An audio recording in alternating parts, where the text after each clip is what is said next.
Thomas Jefferson drafts a declaration.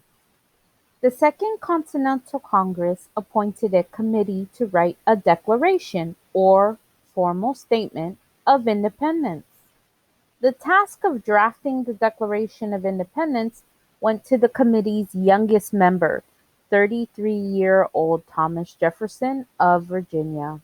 A shy man, Jefferson said little in Congress, but he stated his ideas brilliantly in writing. Jefferson's job was to explain to the world why the colonies were choosing to separate from Britain.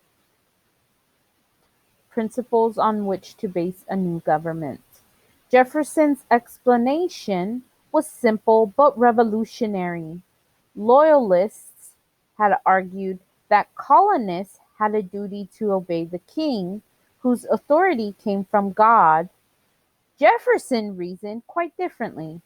He based his arguments on the principle of natural rights, the idea that all people are born equal in God's sight and thus are entitled to the same basic rights. The King's crimes. King George had shown no concern for the rights of colonists, said Jefferson. Instead, the king's policies had been aimed at establishing an absolute tyranny over the states.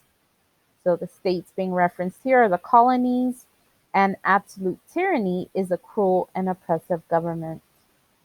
As evidence, Jefferson included a long list of the king's abuses against the colonists. In all these actions, Jefferson claimed, George III had demonstrated that he was unfit to be the ruler of a free people. The time had come, Jefferson concluded, for the colonies' ties to Great Britain to be broken. These united colonies are, he declared, and of right ought to be free and independent states.